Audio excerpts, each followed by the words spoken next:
Hi, everyone. We're back. Leighton and I are here for another episode to break down everything in the world of track and field. But tonight, we're going to focus a bit on the Boys and Girls Championships out of Jamaica that just concluded on Saturday. And who knows, you may even get Leighton's thoughts on the Reggae Boys assignment tomorrow to qualify for the World Cup. Leighton, how are you Yeah. doing? I am good. I'm tired, but look, it was a really exciting weekend at track and field. I thought we saw some really good performances at champs, and that was where my primary focus was on. Right. So I'm good. I'm good. I need some sleep, but what it is. Yeah, hopefully you get some rest, and we'll try to break down some of this. So, Issa Grace Kennedy Boys and Girls Championship. It's always great to start with the positives, and I want to go straight into Shanoya Douglas, obviously, because she has been a standout this season, the last couple of seasons. A bit of an upgrade of a medal also from the U World Girl, under 20, 20. right? And stunning form, an athlete that most people have a lot of time with. But before we get to that, I don't. I feel like I should start this way. Is it troubling to you as a man who would watch anything move in track and field Right. that the national stadium uh, didn't have the amount of fans that is necessary or what we have expected over for many years at championships? They just didn't show up. And what's your take on that? Because I didn't like that. Obviously, I wasn't there. I didn't come down for the championship, but it looked bad for what is arguably one of the greatest track and field events, especially from a high school perspective worldwide. Yeah, agreed. Actually, I can tell the listeners know, or viewers know that I'm actually going to do a live on that on Wednesday night. Mm. Um, because it's not just one thing. It's many things that have compounded to drive it at this level. But I'll just speak on it briefly here. I mean, the first thing is, and the most obvious one, is the change of schedule where the 100-meter final used to be run on a Friday night, Right. and then they changed the schedule in the with the argument that it gives the athletes more time between events to compete, and hence fewer injuries, fewer lesser levels of fatigue, and it somehow lessens the burnout factor.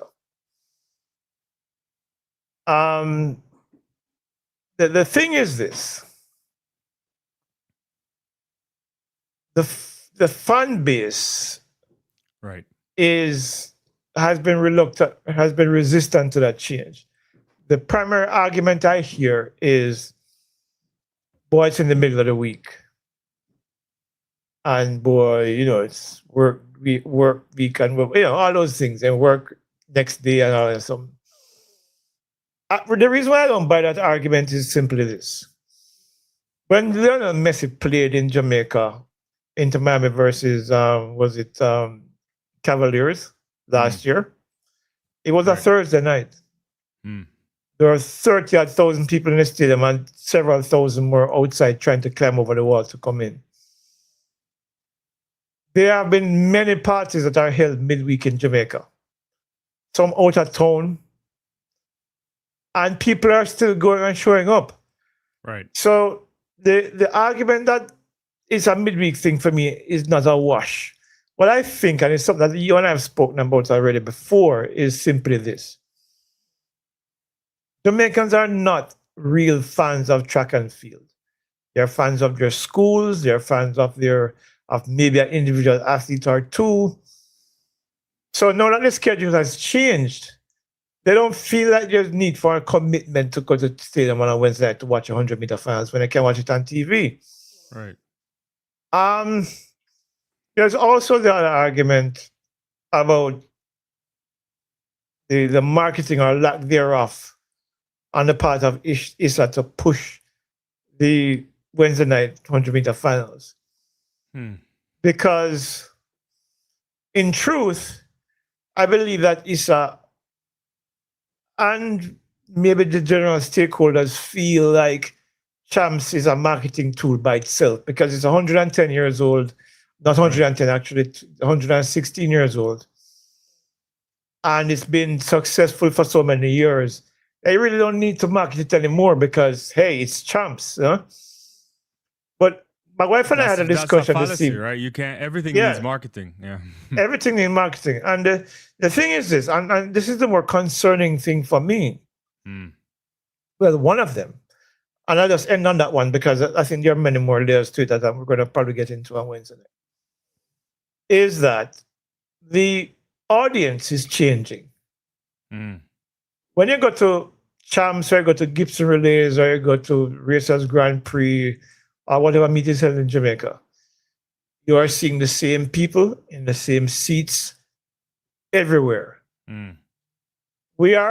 There is a belief among especially younger kids that they're not much as invested in the sport or sport in general, like maybe the previous generation. Because when you look at the people I mentioned who are at the stadium with the track meets, regardless of the track meet, are people my age, Right. and some of them are a little bit younger, some are a little older. So I think that's what is happening is that there's a shift in interest with some of the younger generation. There is an absence of marketing, and there's a resistance to the change in the schedule. Mm. And I think those plus other factors I think are contributing to fans staying away from the stadium at Champs. And of course, there's also the financial factor as well because Right. all right, so on the Friday night,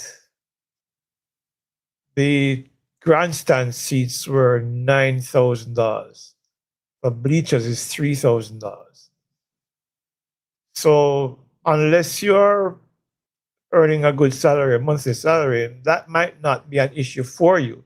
But for somebody who is earning minimum wage or somebody who is earning a limited revenue on a weekly or monthly basis or by or fortnightly basis, spending $3,000 for one night at Champs might be a little bit too much to ask, especially it's not just the spend, it's sitting in the hot sun in the days, or if you're going in the evening, you probably need something to eat. So you're spending $5,000 when you really can't afford that. And as a result, I think a combination of all these things have resulted in the diminishing size of the crowds at the stadium. And it hurts the product because, look, I mean, for example, Wednesday night is $500 to go to the bleachers, and it was like $1,500 for grandstand. That arguably was the biggest night at Champs and has been for the last 3 or 4 years. Yeah. So, in one sense, it makes sense. But from a financial standpoint, that particular night, the arguments don't hold as much water as the other nights. Because when you have the opportunity of seeing a kid run 10-1-2 in probably the most stacked Class 1 final you'll ever see, right? A Class 2 kid run 10-28. All right, and while that, look, I have a top 10 that's on my channel right now. People are saying, how can I not list that? But Shaquin Dennis ran 10-20 a few years ago. 10-28 is spectacular, but it's not that spectacular. So the thing is this: there are many layers to it.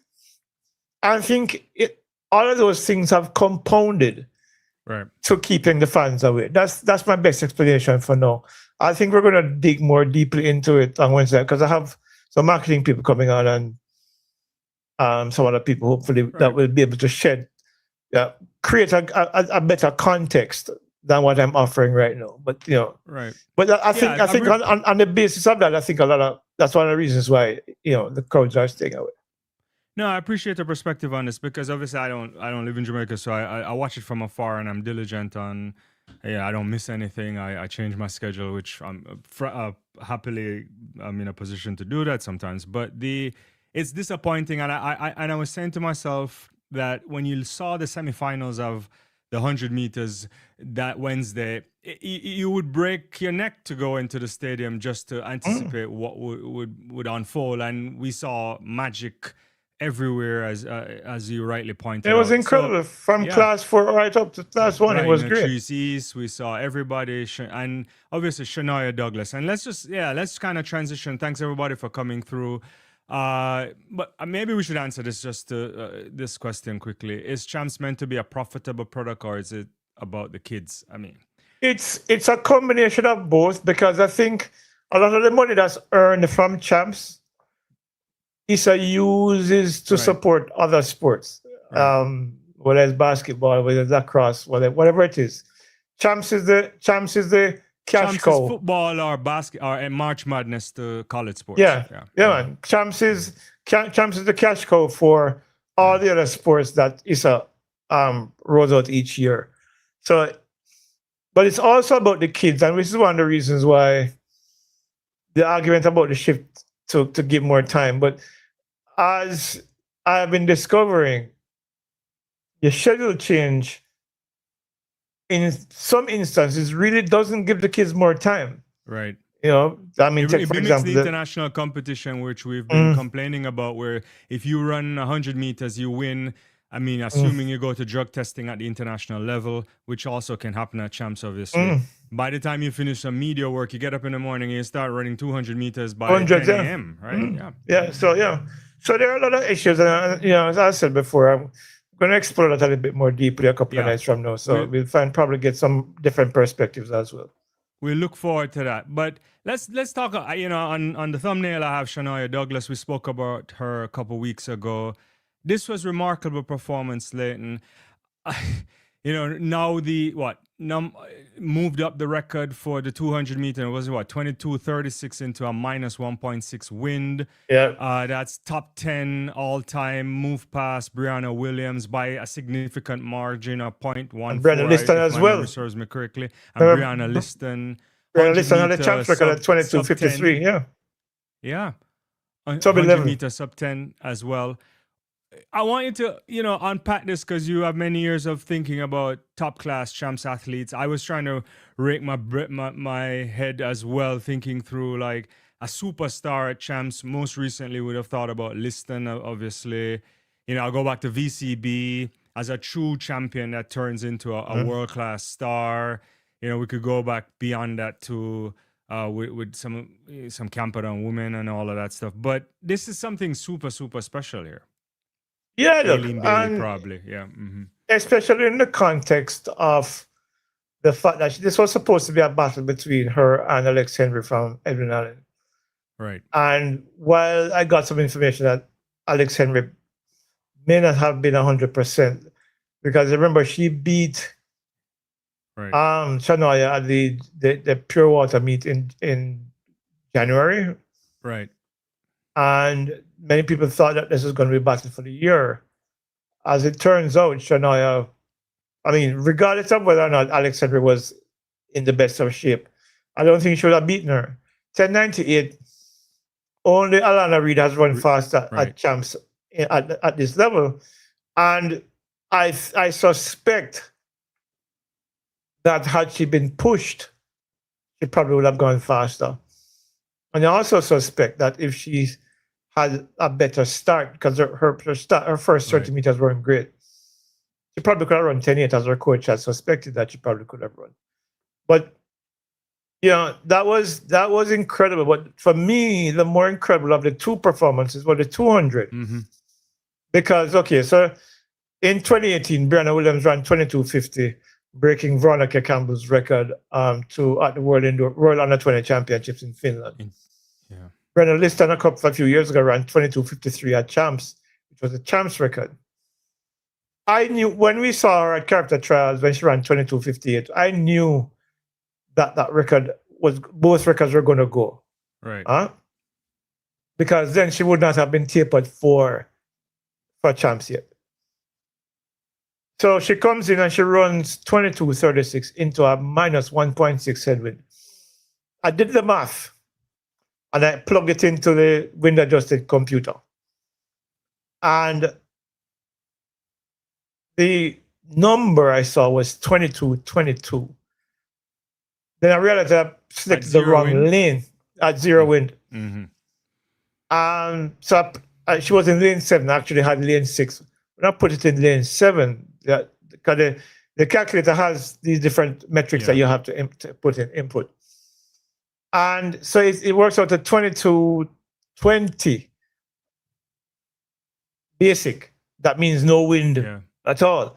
If you put that wind behind her, that 1.6 wind, which is a legal wind behind her, it's 22.05.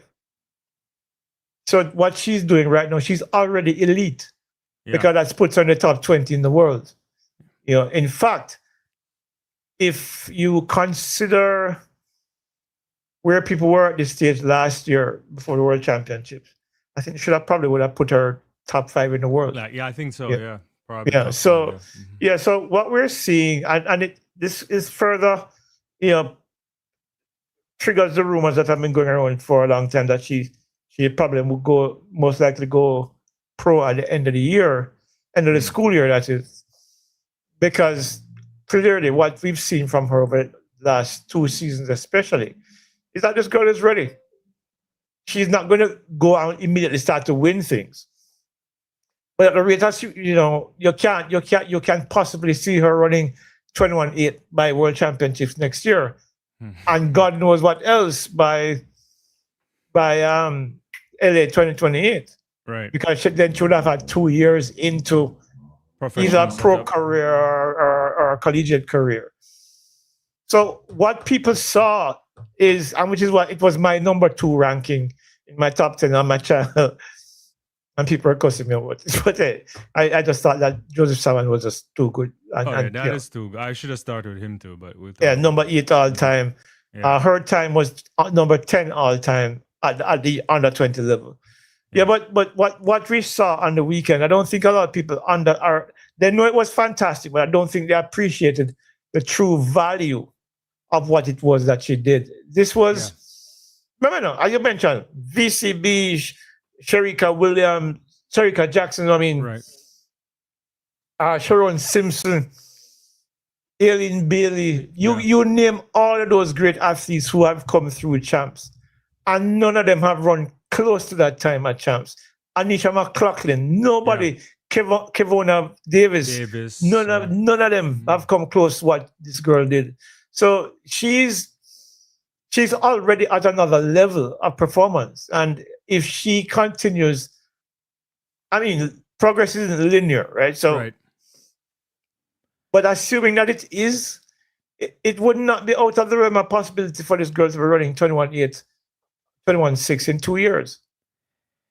It's scary, and I know you and I don't necessarily like to do this part because, especially when they're young, we take a little bit of time to allow them to develop. But you look at her, and the turnover is interesting. There's a lot of technical work that they still will have to do. So it's not like a finished article. It's not a sprinter where you look and you're like, where is the ability, where are you going to get the extra stuff from? There's a lot of extra there, minus her ability to grow and develop and lift heavy and all of that type of thing, and a different level of nutrition once you get to that at the elite level.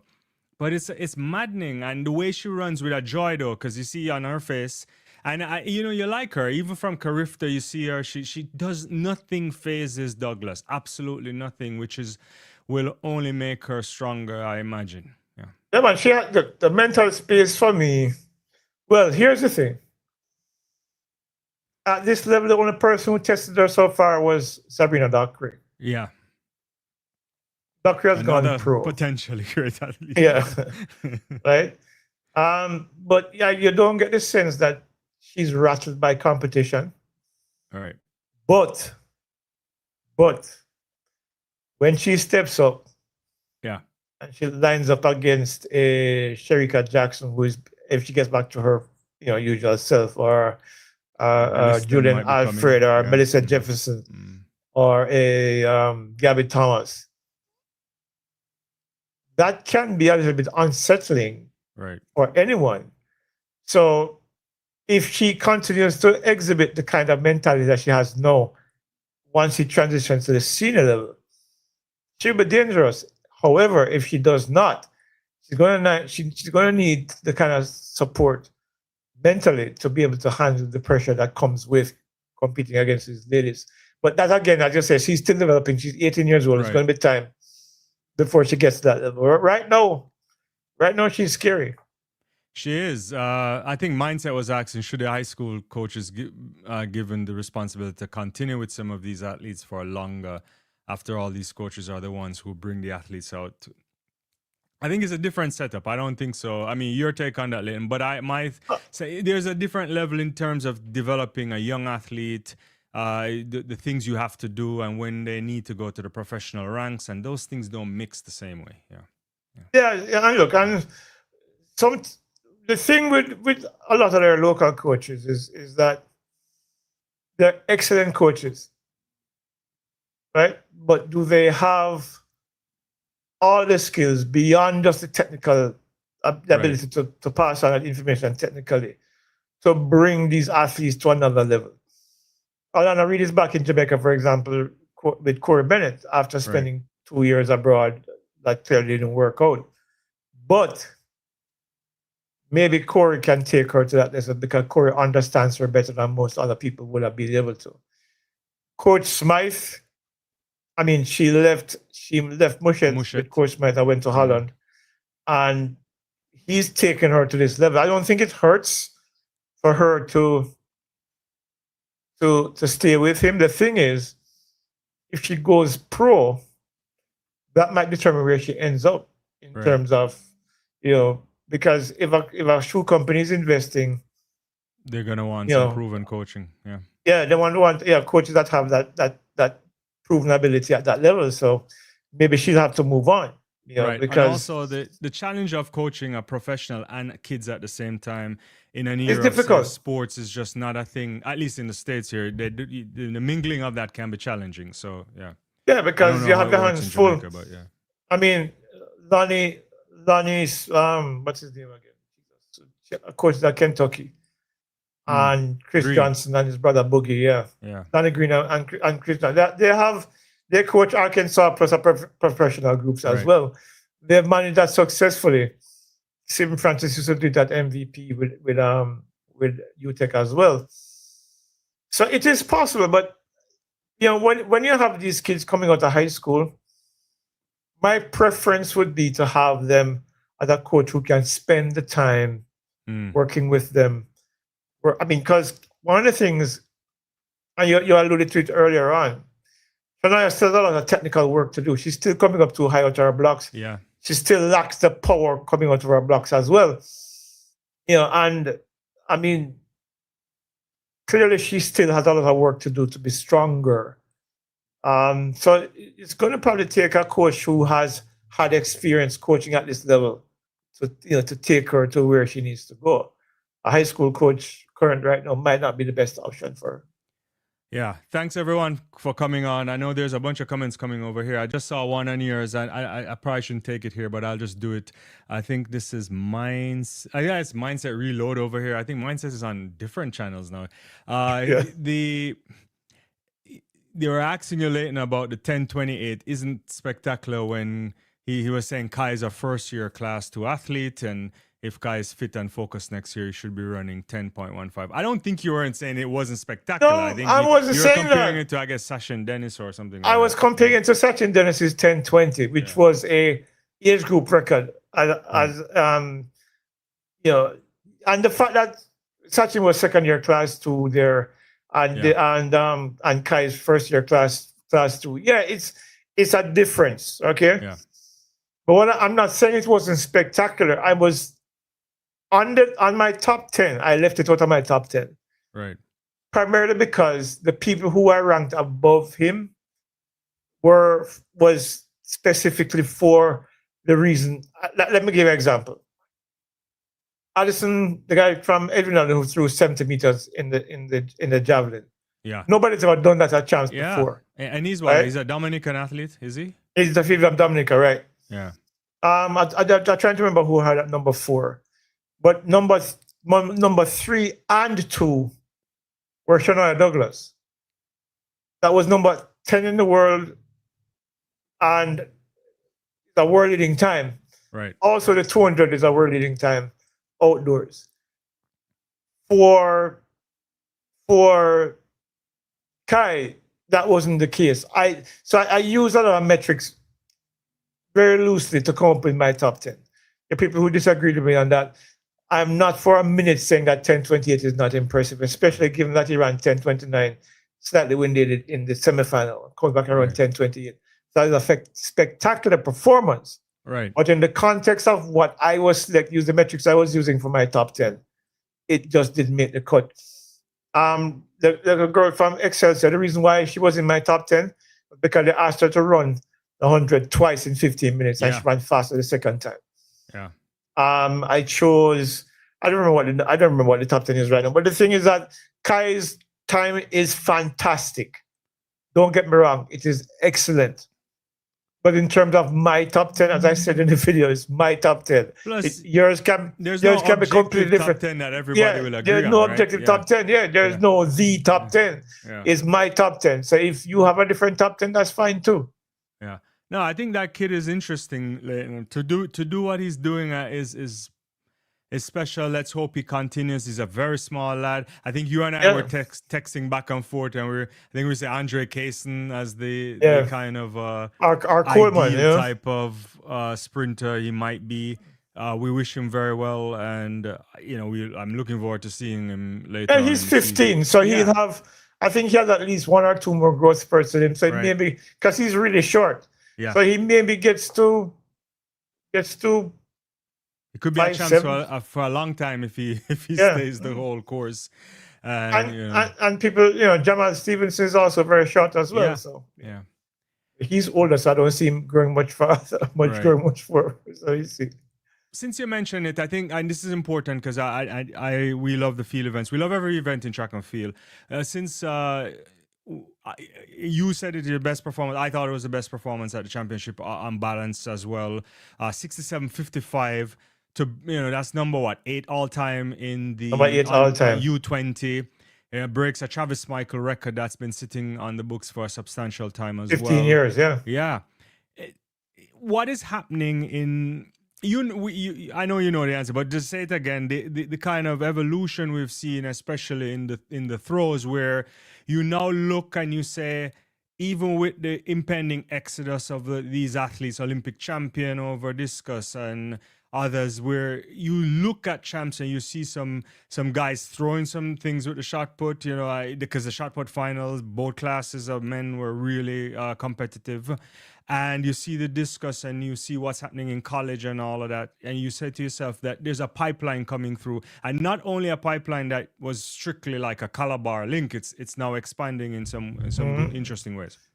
Yeah, well, for the current generation, I remember back in about, when I came back to Jamaica, 2008, I think just before that, people like Jason Morgan were throwing for Calabar and, and doing well. But I think the real energy behind the throws for the current generation started with that Calabar crew with Travis Michael, Frederick Dakers, and there are a couple of two other guys whose names for some reason I can't remember what they are right now. Yeah. But they had been winning. They won medals locally, they won medals at Character, they won medals at CACs.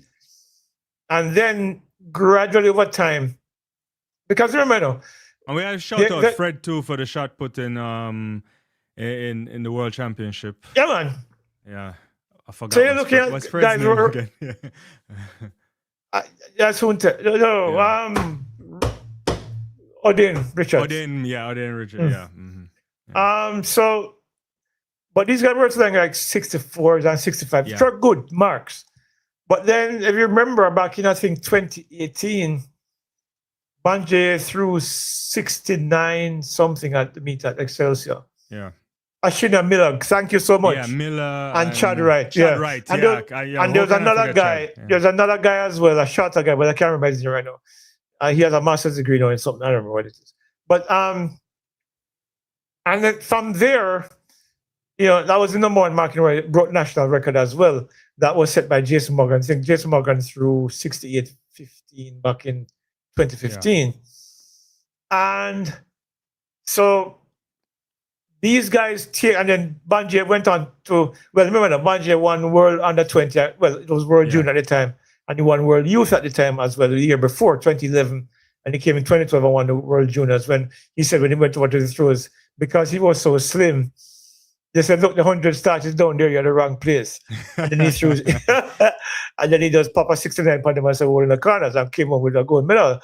So I think that kind of fueled that era. And then Banjie went on to get silver at the World Championships in 2019. Right. And he and Travis got to the final in 2020 or 2023, which was never been done before from a Jamaican perspective. Right. In the meantime, I think a lot of kids were inspired by that. And so Radford Mullins come through, went on to throw a 72 national record last year, breaking Roger Stoner's record. Stoner was part of that later crew as well. Right. And I know this kid, and then you have a couple of kids. Remember this kid Kennedy from Calabar who won. Yeah. Kai Chin, I think it was, but he had surgery on his knee a couple years ago. So I don't know how quickly he's come back. But you have Kennedy that won at character last year.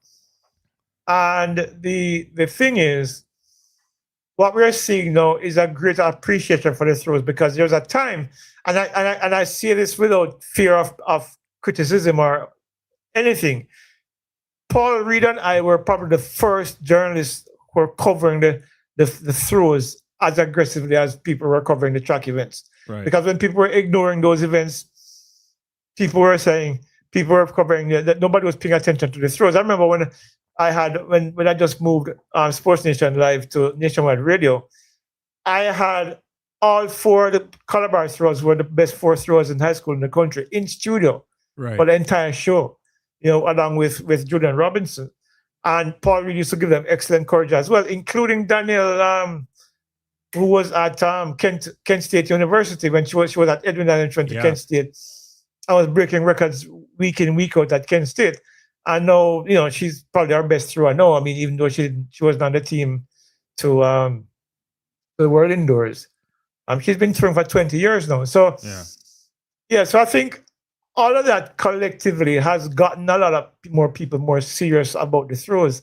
And this kid Salmon is something special. Travis's throw of 66.8, it was 88 or 81, is a world-class thrower at 175, 1.75 kilograms. Is ridiculous, huh? And this kid comes and goes a boop. It's not just one thrower. He had 67 twice. Yeah, the series was really good. Yeah, a really strong series. Everything was over 65, except for I think one round. I think around the third round. But what he's doing, and what kids like Kennedy is doing for the Calabar, is helping to bring relevance to, or continuing the relevance of the throws in Jamaica. And I think I would not be surprised, for example, if Radford Mullins goes to World Championship next year and ends up on the podium, because he's still bemused over what happened in Tokyo last year, where he didn't factor in his throw 50-something meters. I don't know what was going on with him there, but he threw 72 meters and he's throwing 69 meters like 4 times for the season. So and he beat Letna at the NCAA championships last year. With a big throw as well. So we're seeing I don't know if I can call it a renaissance or just an emergence now of more quality throwers coming out of Jamaica. And I think it's a good thing, that notwithstanding the fact that people are trying their best to minimize the impact of the field events, but field events are quite exciting. And it's a core part of the sport. And you can't call in yourself. Then it's great to say you're a sprint capital or you want to be in that conversation. But if you want to be in track and field, you have to be top class in many of the events that you're capable of doing. And the throws are ones that you should be able to do. And who's this Sultano? Yeah, I agree. I mean, Julian and Vassal have to take a lot of credit for that. I mean, they have been doing fantastic work with the throwers. And I think, they will one day soon deliver a world-class, when I say world-class, I mean somebody who wins consistently. It's difficult to do. It is now. It's very competitive. Yeah, because very competitive. Because we saw Kristen Shea, at Ramona, which is the hunting ground for big throws, 72 meters already for the season. But crazy. Yeah. So Go ahead. Yeah. no, I just objectively said something. I'm going to tell you a story. Oh, good. 2015, Jason Morgan threw 68-15 in Mississippi. Came to Yeah. trials and won. He threw six. I think it was 63. So 6-0 at stadium. But the thing about it is that you rarely ever get big throws inside the national stadium Yeah. because of the win factor, the lack thereof. I remember talking to the J3's president at the time, Dr. Blake, about not selecting him for the Oh, World yeah. You mean Championships that team. incident? Yeah. Yeah, and he said it to me. It's not like this is hearsay. He said it to me that him don't trust Jason Showden because Jason always throw big when I'm in Yeah. America, but when come to Jamaica, him don't throw big. Oh, And it's I'm you he like, said it to, because I yeah, talked to dads about that. Well, because Morgan yeah, likes he to said call it to it, me. and he was And saying that they were fighting him. Yeah. yeah, man, I was the one who called that and tell him Yeah. because it was at the press conference at, I don't remember if it was called the Hilton or Wyndham at the time. One of them kind of that hotel changed them so many Right. times. But I had it and I put the record on him face and asked him straight. And that's what he said to me. And I was like, you've got to be kidding me. Yeah. The man had at one point, he was the number one throw in the world. Yeah. And the man said not pick him because he don't throw well, they don't even throw for Jamaica. You don't know. Because not throwing It's not how the outdoors is sport work, right? yeah. But throwing outdoors, the Mississippi throwing ground is kind of like Excelsior. Yeah. It's a wide open field. Just like where Radford threw his 72. Yeah. Those in Ramona. Yeah. Yeah. yeah, those throws, the air under the discus carries it a little bit farther than when you're inside a stadium. So, which is one of the things that why Joseph's throw was so impressive. 67 inside a stadium is difficult to do. No, for sure.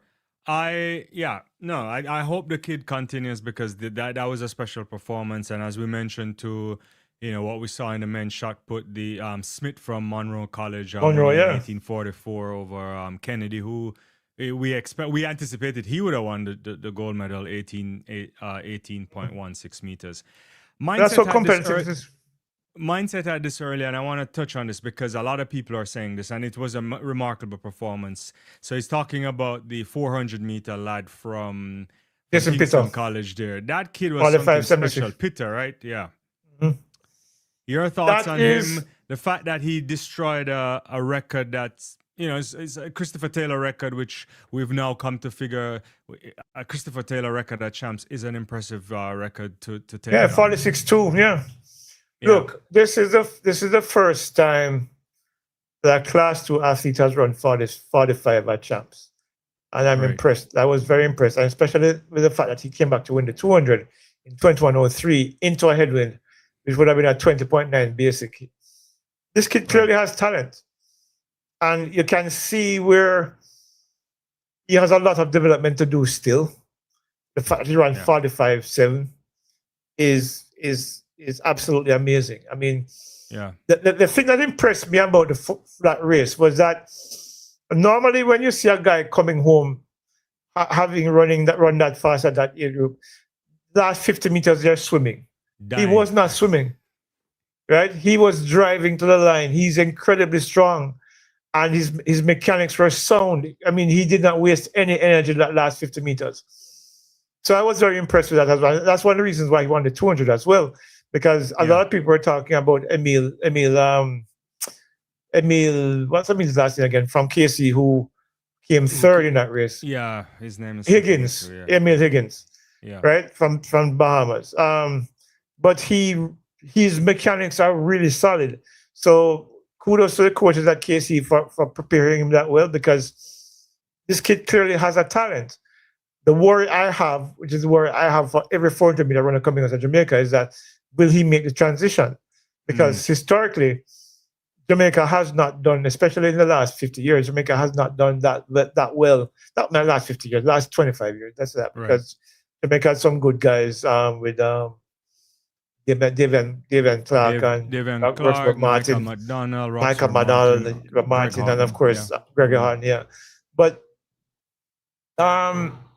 as I said before, we won the World Championships in '83, and it took us 40 years before Antonio Watson got Right. our second gold in that event.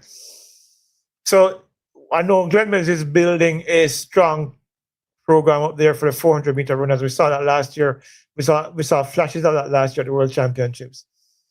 And of course, Shanique Osborne is also with Delano Kennedy. But will this kid, depending on where he ends up, has the potential to be a really, really good 400-meter runner? When that's a really good, I mean, you look at it, you're thinking 44s within the next 3 or 4 years. Because he's what, 16 now? Yeah. So by the time he's 24, 25, he's probably a 44 low, 43 high runner because he has He's that 15, has right? mechanics. I think he's not Yeah. 16 at 15. Yeah, he's 15. So, he's lots of potential there. I was very impressed with his performances over the 4 and the 200. And I think, his upside is is massive. Because he I'm looks really, trying really to good. wrap my brain, and your brain goes a little bit further than mine, which is not an indictment, just more experience. And I'm trying to think at the younger stage for like talent in the 400 that you would really get excited for. Obviously, we all remember Ali Watson, right? He nothing came after the class 3, after that, obviously, but Christopher Taylor. But I'm trying to think in the last how many years, if you've been excited at a class. This clearly is not class 3, it's class 2. But is there anybody? Obviously, we've seen the Donkey Man and all those guys, but those guys were like later on, and Donkey Man and Akeem Bloomfield ran 44.98 and 45 flat in class 1. But the only person who's run this fast at class 2 level in terms of the age group was Usain Bolt, I think, at 45.35. There have been some talents across the years. I think Clarkey from JC back in the day with Rudolph Mighty. I think he ran 46s or 47 lows in class 2. But what we've seen, interesting, is this kid is a cut above everything we've seen before. Clearly, I mean, when you break Christopher Taylor's record by almost a half a second, it tells you the quality. Because Chris Taylor in high school was imperious. Right. I think Chris probably lost twice at champs in his entire career. And 46.23 at this age group for Christopher Taylor was, it stood for a while. And this kid came and just destroyed it in a massive way, and looking like he had a lot more in the tank. And he did have a lot more in the tank because he came back and ran 21.03 in a 200. So, into a minus 1.8 headwind, which is also ridiculous running. Yeah, man. As I said, it's a 20.9 basic. So he's clearly talented right now, and I think it's about now there are a couple of things. The caveat I always use is that, does he have the interest in going on to become a professional athlete? Right. Does he have the commitment? And if so, does he stay healthy? Does he find the right program? Because all these are factors that determine whether or not an athlete finds the success that you're looking for. No, you're right about that. Yeah. The one thing we know for sure, he has the talent. What happens after that is certainly a different thing. Objectivity is saying pitters to racers. Let's end his KC overuse right now. I don't know how to. I should have screened that one. I don't know if they're overusing the kid. Objectivity. That's your call. Yeah. There was a question on your channel which goes back to Shanoya Douglas, since we're in the era of what happens afterwards for an athlete. Will Coach Osborne get a chance to coach Douglas? And then Nikki Sue is also saying Bramwell. That's true. Yeah, Bramwell was also a special kid too. He's been plagued with injuries. So it all depends on where they decide to go. Word is that I think which shoe company? I think was it Adidas I was trying to sign. I'm not quite sure. Maybe it's Adidas. Probably she ends up with Shaniki. If she ends up with Shaniki, I don't think it hurts her based on what we see her doing with Brian Lavelle. And Terry Long is there. Yeah. But we haven't seen anything from Terry Long to suggest that she's doing anything different just yet. there's still a lot of mystery surrounding this young lady from Edwin Allen to see what happens to her in the next year or two. Because this is her first year, full year as a pro. So yeah, we'll see what happens next. Yeah. No, it will take some time, but yeah, yeah, that was impressive performance there. Thoughts on overall championship, Leighton? I know we may touch back on some other performances, but Edwin Allen taking back the championship that they believe they own. I mean, and interesting season. I know you did the build up for the championships. It wasn't clear cut what you would get from the likes of Heidel this season. Heidel. And then obviously Jamaica College ending what initially seemed like it would have been a close championship, but some significant nightmares for Kingston College. Yeah. Yeah. Look, let me start with Kingston College first, because when Kingston College won corporate champs with 500 plus points, JC was 30 something points behind. Right. And my thought was that going into champs, it was going to be difficult for JC to overcome that gap, given how deep the KC team was or is. But the first 2 days were nightmares for Kingston College. Right. They missed up in the long jump. They missed up in the 200 class too. Yeah. And there was another thing I remember right now, but they dropped a lot of points. They dropped about 30 points that they should have normally. And they also dropped points in the discus, because they were supposed to be at least 2-3 to challenge Joseph Salmon. They ended up way down. I think they probably got a point or two there. So the other thing about it is that I think JC, even though JC did drop a few points, I think JC managed to go through the championships relatively unscathed. Yes, Kai Kennedy didn't get to the 200-meter final. My word is that I'm hearing that he didn't want to. And there was this hurdles guy. Well, remember him again. That didn't, So, but they dropped off, which is normal. Teams don't go through champs perfect. But I think KC dropped so many points that they were not a part of the conversation after day two. And the thing that was impressive to me is that even though KC would have picked up those points that we expected them to pick up, given what we saw from JC probably would have still won champs. Right. JC won. What was the point tally again? It's 345 to 287. Yeah. 345 to 282. Yeah. Yeah. So that's 60. What? 60. What's my math? 63 points. Yeah. Is it? Yeah. Yeah. So even if KC had picked up those 30 or 40 points that they dropped in the first couple of days, they still would have lost. That's how dominant this Jamaica College performance was in terms of what they were able to do.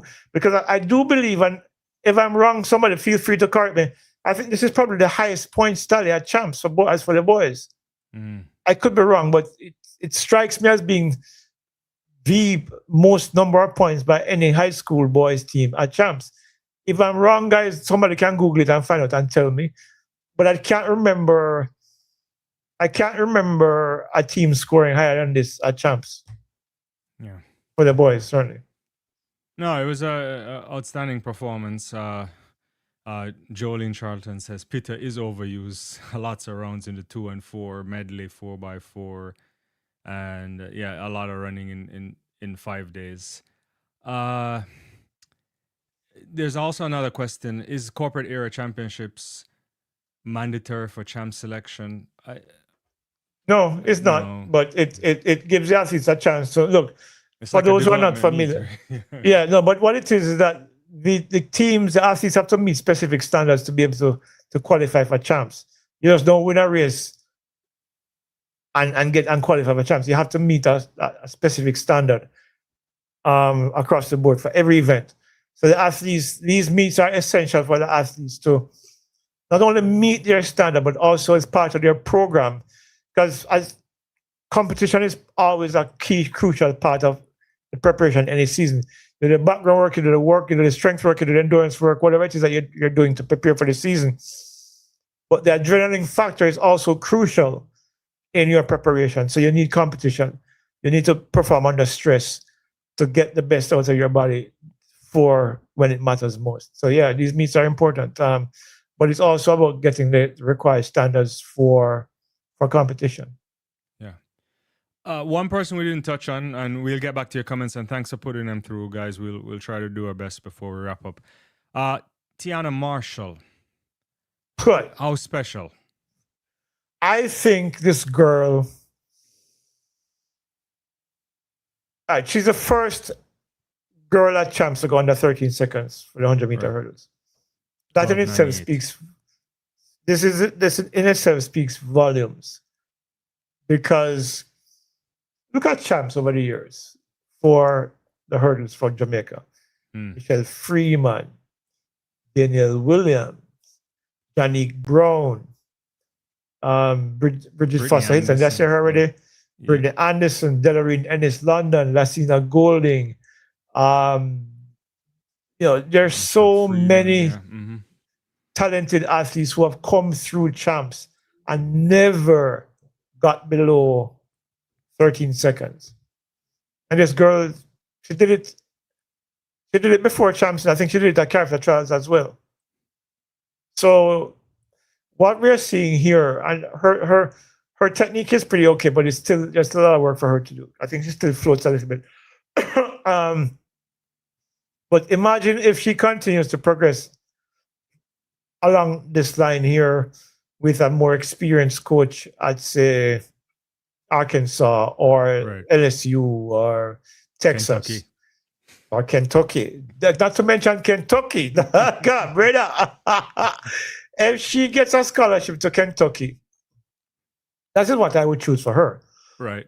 Because if she goes there, I have a video coming out later on this week where I interviewed Devin Charlton about her performance at the World Championships.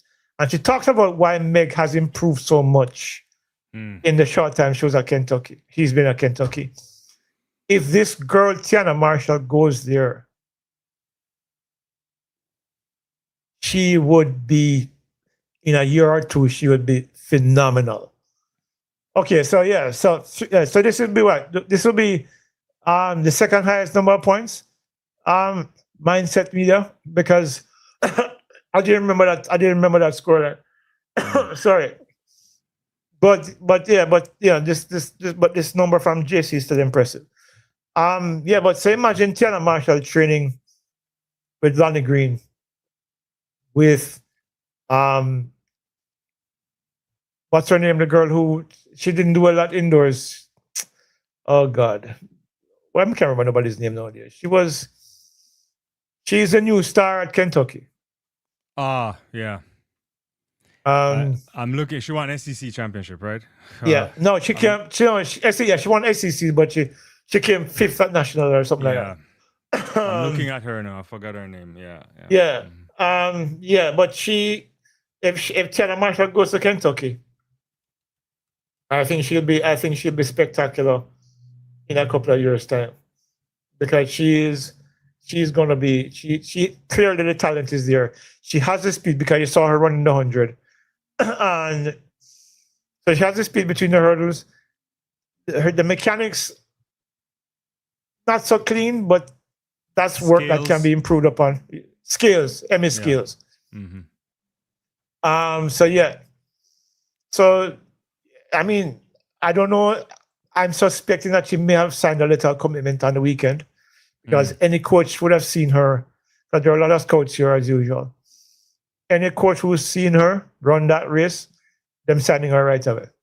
Yeah, and she's 17.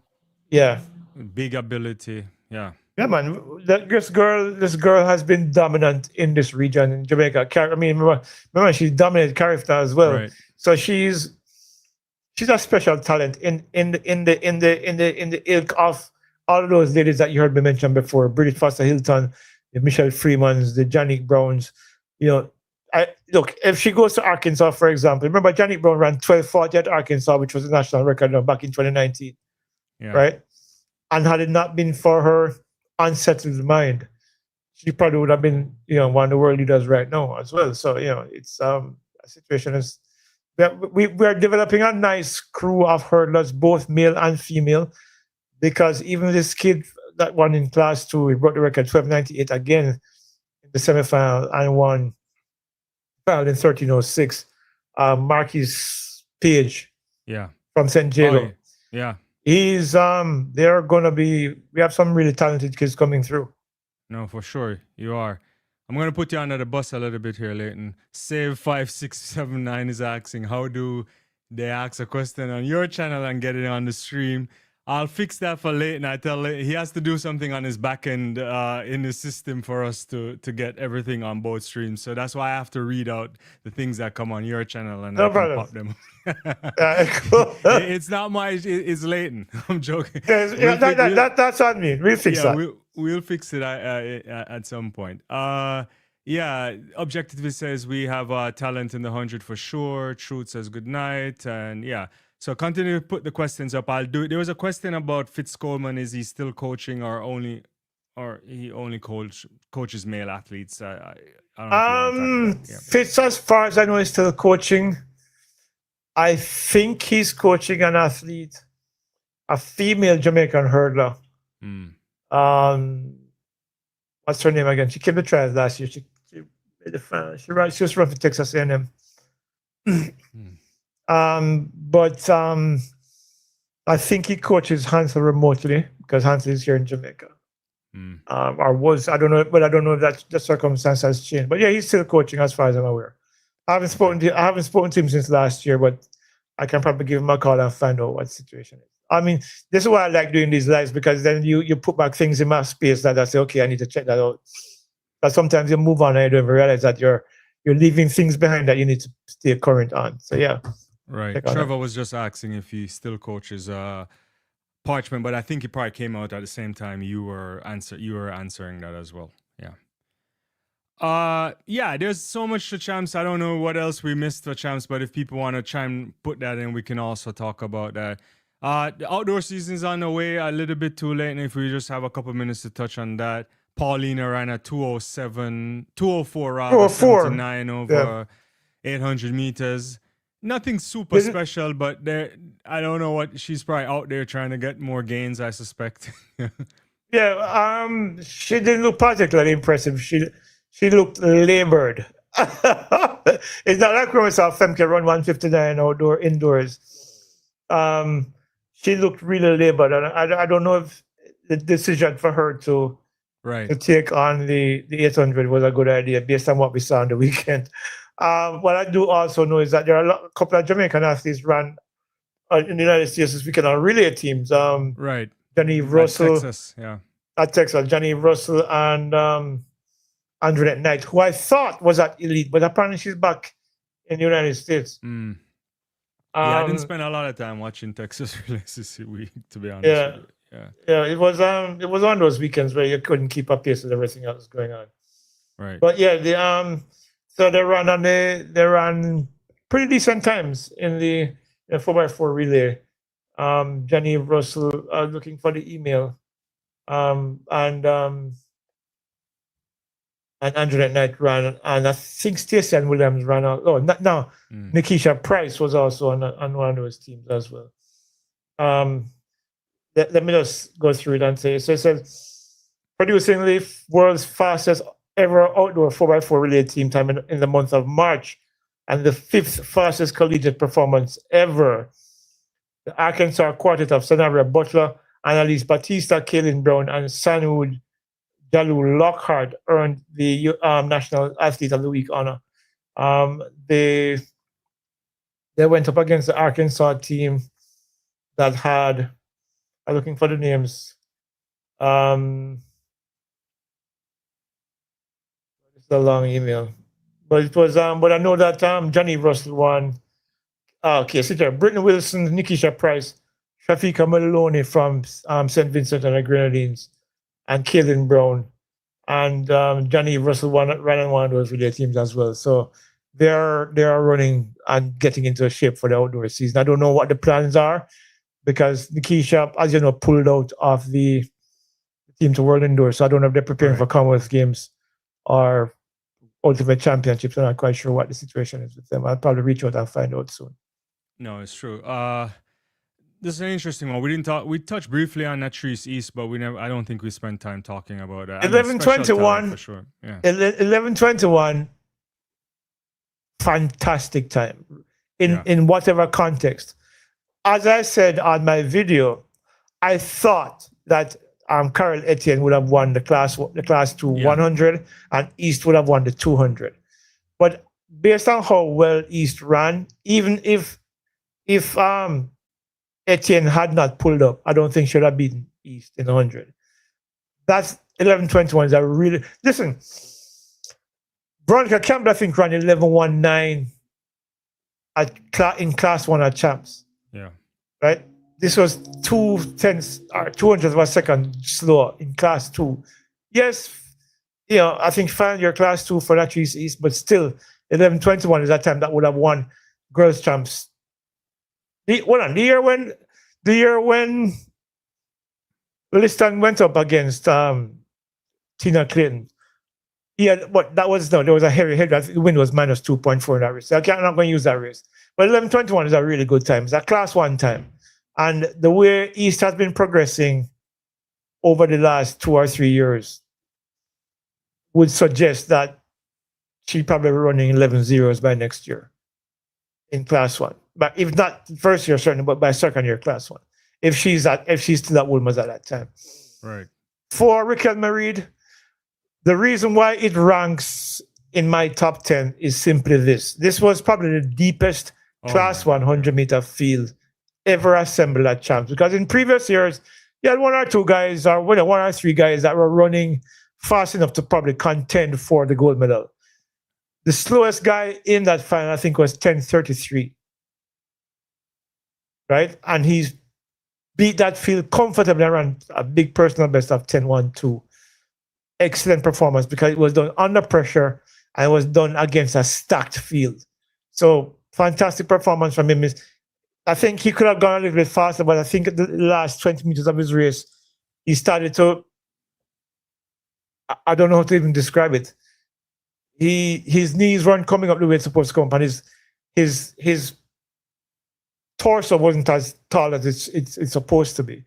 But he's still young, so he's still learning the progression, and the quality of performances overall were just really great. It is, and I want to bring it back up again, and just to put it in context for I know the track and field community knows this, but when you look at that semifinal, Leighton, I remember we were like back and forth on the text. I just can't believe that you can run 10:4 and you're not making it into a final, right? You got guys running 10:4, 10:41, 10:44. You're not getting into a final. It is ridiculous. Yep, that was the quality of the field this year, because you remember 10:53, I think it was 10:54 did not get into the semis. Yeah. So this was a quality field from. But listen, at the character trials, you from KC. Naron Wade came third in 10:22. He finished last in that final. Then Sanjay Seymour, who I was bigging up, came fourth, 10:30. That was the quality of the final. So these guys were running fast times, and they were just getting blown up. The stadium surface is relatively good. We saw some good times. We saw Salah run 48.5. Was it 48.5 that she ran there at Grand Slam track? Or no, 48.67. No, 48.6. Yeah. Mm-hmm. So the track is quick. Well, it's not unusually quick. It wasn't quicker than the blue track, for example, that was there before, the Reggae Paul track. And look, a lot of the times that we're seeing also are aided by the new shoes with these really stiff carbon plates. Energy return. So the energy return is a lot more, and so the athletes are able to run a lot faster with these new shoes that they're using these days. So that's part of it. But notwithstanding that, the talent, you can't. I couldn't put on them shoes and run in a fast time because I just don't have it. So the talent has to be there for the shoes to be useful. No, it is. I mean, there at least the studies that we see on this, just to branch off, the studies we see on the shoe suggest anywhere from 0.2 something to 4% maximum on the variation. Yeah. So it doesn't mean you will get it. It varies from athlete to athlete if there's any kind of a significant help there. One more thing about Natrice. Her mechanics look really, really good. Right. I think they've improved since last year. She's a lot taller in the last 30, 40 meters of her race. Her arm action is where they said from elbow to chest. She's running really, really well. So everything looks. Coach Carr has done a remarkable job with her. Right. And I think it's going to help her going forward as well. So her mechanics are fine. Her speed is clearly improved. And her strength levels are good as well. She struggled a little bit in the 200 because she had to run that entire 200 because she could not ease up. But it's still, you can see that there's been improvement in terms of her mechanics and in terms of her strength. But she's not as strong as she can be. But clearly, there's still room for improvement for her. But she's still young, so Cool.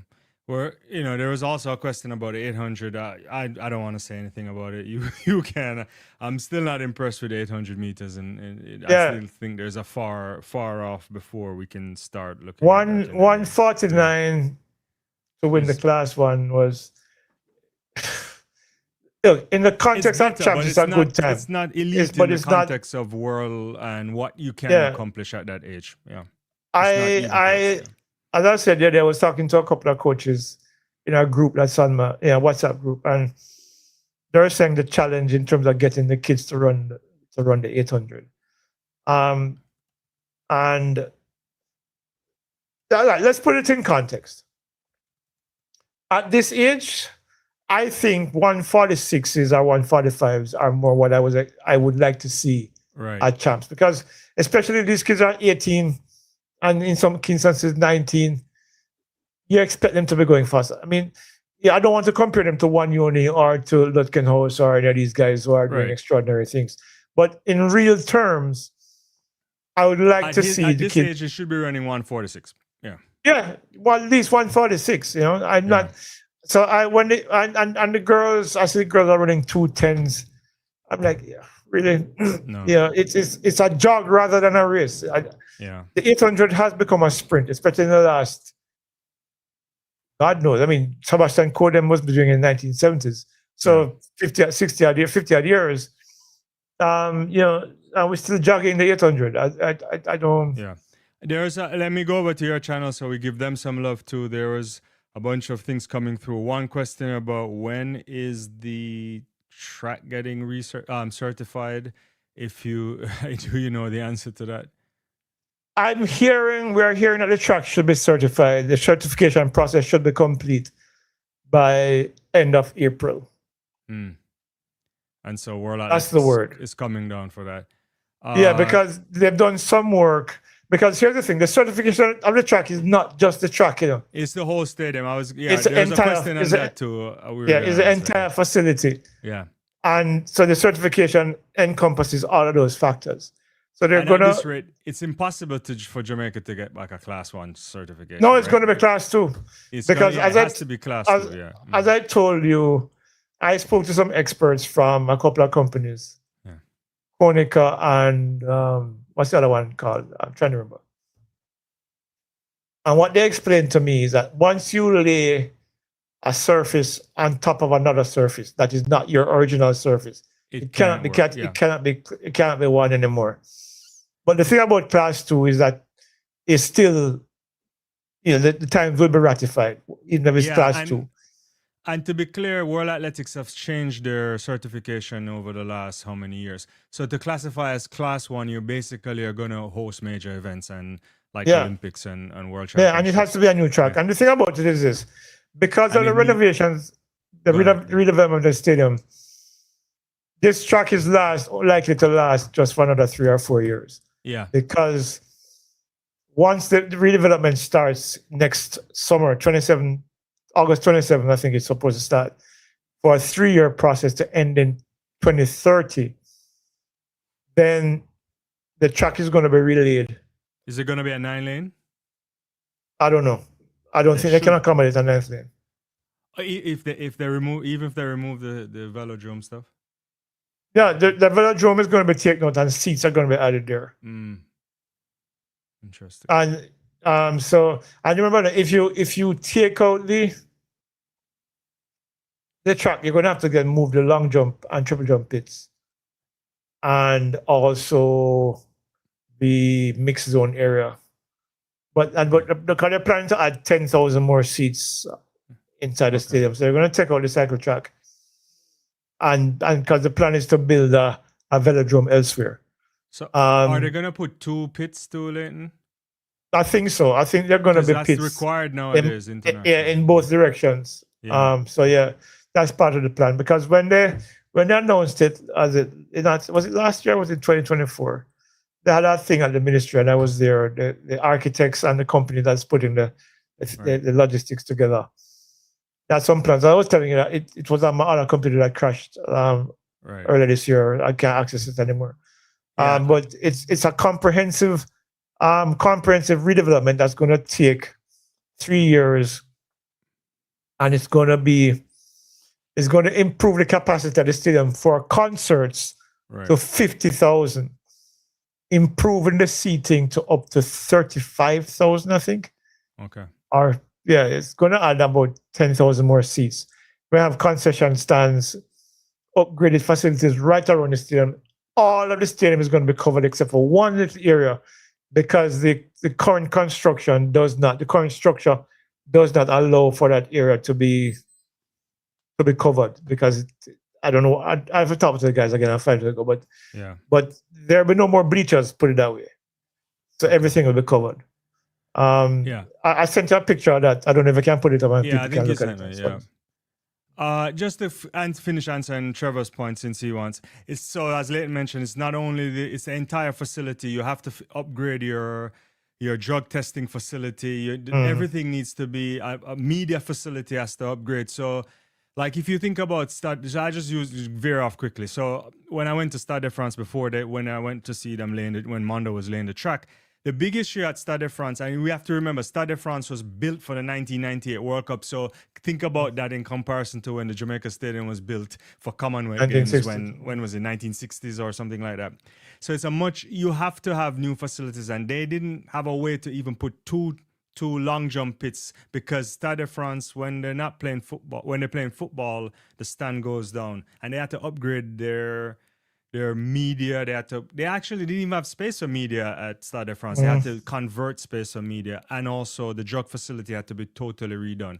So in order to get level 1 certification, it requires practically a massive renovation, as Leighton is talking about, and probably maybe even a new stadium in some cases. But yeah, because the redevelopment is basically the only thing that's not going to be affected in the stadium is the current roof over the grandstand.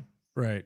Not just stadium, because I think it's been declared a heritage site or something like that. I don't remember the designation, but it's going to be that and the statues out front are going to remain untouched, but the rest of the stadium is going to be completely overhauled. Right, and I don't want to mix track guru. He had something. He says no one recognizes girls class 2 452. 52 is impressive too. It was. Yeah, no, that was a fantastic run too. Yeah. No, there's some big stuff happening here. Anyway, we've gone over our initial allotment and other guys, and probably we didn't get a chance to get to all of your questions, but Leighton and I, we do this fairly regularly. Right now it's on a weekly schedule. I don't know if what will happen, but he has some new things coming out on his channel. You should definitely check that out. I can tell you. I'm really excited for that. No, I can tell you definitely. I'm releasing Johnny the Smith. I interviewed Johnny the Smith last week, and that was in the can, and also Devin Charlton. Those interviews are coming up in the next couple of days. Both of them I find are quite interesting, and I'm not just saying it because I'm doing it. I did them, right? But I think both ladies spoke quite openly about the challenges and, of course, the reasons why they do the things they do. I thought Devin Charlton's interview was I loved it. I thought she was really cool. And just to quickly explain some things. I started interviewing her from about 2016 when she was at Purdue. Yeah. But my interviews with her were on Instagram. We spoke about some of those things.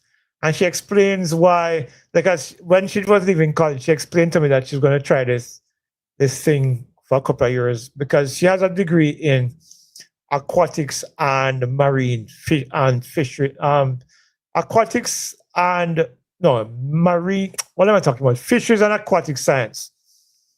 And I asked her, what she had planned to do after college. So she might go pro for a couple of years and then see where it goes. And she explains that why she almost quit.